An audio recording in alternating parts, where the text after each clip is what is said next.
À Satchoum, un village de la commune de Yarambalante en zone de frontière avec la Guinée-Bissau, l'exaspération est à son comble. Face à la recrudescence des vols de bétail à main armée, les populations ont tenu une journée de paix initiée par le comité de vigilance locale. Une mobilisation citoyenne qui a rassemblé jeunes, éleveurs, chefs de village, femmes et autorités locales, tous unis pour tirer sur la sonnette d'alarme et exiger des solutions urgentes et durables. Nous avons vu que pour cette mobilisation, il y a nos bétails qui sont en train de partir. Cette année seulement, encore, j'ai enregistré combien de cas de vol? C'est au-delà de 600.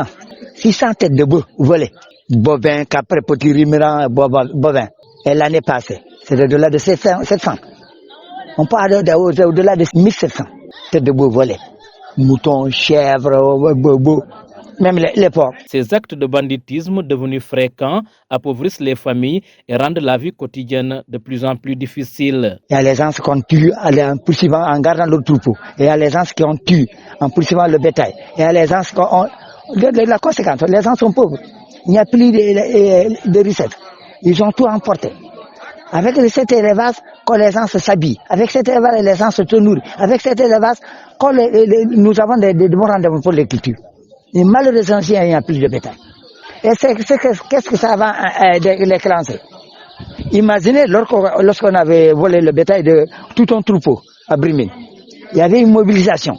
Une soixantaine de personnes qui sont mobilisées pour aller à l'intérieur en Guinée, à la recette de ce troupeau. Si on avait trouvé ces voleurs, qu'est-ce qui allait se passer? Heureusement, il y avait nos parents de la Guinée qui ont mis toutes les forces pour lutter contre ce mal. Si les Sénégalais étaient mobilisés, les autorités sénégalaises étaient mobilisées, on allait en terminer avec le vol. Durant 2 jours d'activité, les habitants ont lancé un appel fort aux autorités nouvellement installées. Ils demandent des mesures concrètes pour sécuriser cette zone frontalière régulièrement ciblée par des voleurs armés. Le message est clair, il faut mettre fin à l'impunité et garantir une justice équitable pour tous. Nous avons créé ce comité depuis 2009. Nous avons tout fait, nous avons fait des doléances par-ci, par-là. Et nous avons pensé maintenant, il faut une assise avec nos parents de la Guinée-Bissau. Ensemble avec nos élus, les autorités administratives, civiles et locales. Malheureusement, on a fait le tour de Simbandi Brassou à Kaou pour donner à chaque maire une carte d'invitation. Nous avons le lendemain encore continué la Guinée-Bissau à partir d'Angora jusqu'à Abidjan. Malheureusement, si vous voyez qu'il y a que 2 maires, nous avons souhaité la présence de nos autorités. C'est pour en discuter, c'est le vol de bétail. Sans la présence des autorités, nous seuls, on ne peut pas régler ce mal. Nous avons tant lutté, nous avons fait des essences par-ci, par-là, avec nos parents de la Guinée-Bissau. Mais jusqu'à présent, il faut y agir ensemble avec les autorités guinéennes et les autorités sénégalaises. Il faut une collaboration France et sincère avec nos autorités locales, civiles et militaires. Il faut ça. Sans cela, on n'aboutira à rien. Le maire de Yarambalante, Ousmane Mansali, présent à la rencontre, a reconnu la gravité de la situation. Il a salué l'initiative du comité de vigilance et appelé à un sursaut collectif, affirmant que l'État ne saurait abandonner cette partie du territoire. Le problème du vol de bétail. Vous savez, je suis dedans. J'ai été volé plusieurs fois en tant que citoyen. J'ai été interpellé plusieurs fois comme autorité locale à propos de ces vols de bétail. C'est alarmant.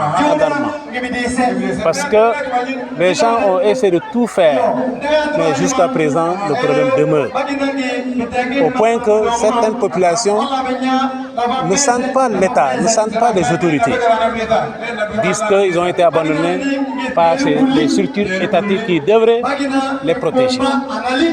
Alors aujourd'hui, ça a été une occasion pour moi de démontrer le contraire, pour dire que l'État est avec sa population, restera toujours avec sa population en la protégeant d'une manière ou d'une autre.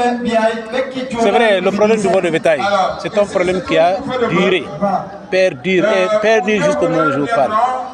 Alors, de la volonté seulement des autorités du Sénégal ou de la Guinée, ce problème serait présentement derrière nous. Mais c'est un problème un peu complexe qui est un peu lié à un phénomène culturel d'une population qui se trouve de l'autre côté. Donc c'est pourquoi il est un peu difficile de parler de l'éradication définitive et en ce moment vraiment de ce vol. Mais les autorités sont en train vraiment de lutter en accompagnant naturellement le comité de vigilance qui veille au grain. Mais là où on n'a pas été d'accord avec le comité, si on demande à l'État d'armer les populations, je pense que le Sénégal c'est un pays de droit. Ça ne sera pas permis du tout. Sinon, ça va occasionner un désordre dans le pays, de l'insécurité totale. Donc moi, en tant qu'autorité locale, c'est la réponse des autorités centrales que je donne. On ne peut pas les armer. On peut les aider autrement, mais pas du tout les armer. Autre point de tension soulevé, le foncier, source de nombreuses discordes entre les communautés, notamment dans cette zone frontalière entre le Balantacounda et la Guinée-Bissau. Sur ce sujet également, le maire Ousmane Mansali a insisté sur la nécessité d'un dialogue ouvert et décisions partagées. Le foncier, c'est un problème aussi réel. J'ai donné tout à l'heure l'exemple de Koussi, un des villages de ma commune. Et je suis parvenu à mobiliser la commission paritaire nationale en janvier 2019 pour statuer sur la question du foncier entre un village de Guinée, appelé Sidif, et le village de Koussi. Donc après la rencontre, un procès verbal a été établi et des conduites à tenir. Mais malheureusement, ces conduites n'ont pas été du tout respectées par l'autre partie qui continue à transgresser, à progresser dans la partie sénégalaise. Donc, d'où vraiment la difficulté de la question. Bon, l'État central, ce que l'État central peut faire, peut-être du côté de son voisin de la Guinée, continuer à sensibiliser, parce que très souvent, ce n'est même pas très souvent, les voleurs viennent de ce côté. Alors, mais l'État est en train de faire des efforts auprès de leurs collègues de la Guinée. Deux preuves. Je ne sais pas quel mois j'ai été amené à la frontière Benguéré pour récupérer des bœufs volés de Brimine. Mais là aussi, les autorités de la Guinée ont fait un effort. Ils ont fait un effort non seulement pour retrouver ces têtes, ces bœufs, mais pour les retourner ce jour-là, c'est moi qui ai fait la restitution avec le préfet de Ngoré. Deuxième exemple, récemment, ils sont venus attaquer le village de Koussi. En plein jour, ils ont pris les bœufs. Mais après les appels entre les autorités du Sénégal et de la Guinée et nous-mêmes, finalement, on a noté une forte implication des autorités de la Guinée qui sont parvenues à neutraliser un des voleurs, mais à nous faire retourner les bêtes. Le dernier exemple, c'est récemment à Faradiaonto. Même scénario, en plein jour, ils sont venus récupérer des bêtes. Finalement, Dieu aidant, ces bêtes ont été retrouvées et récupérées et retournées au Sénégal. La rencontre a également connu la participation des représentants venus des comités de vigilance de la Guinée-Bissau voisine. Leur présence témoigne de l'ampleur transfrontalière du phénomène, mais aussi de la volonté commune d'intensifier la coopération entre les deux pays. Une note d'espoir s'est dégagée en fin de rencontre. Les participants ont exprimé à travers des danses rythmées au son du balafon leur souhait d'un retour durable de la paix dans cette partie du Balantacounda.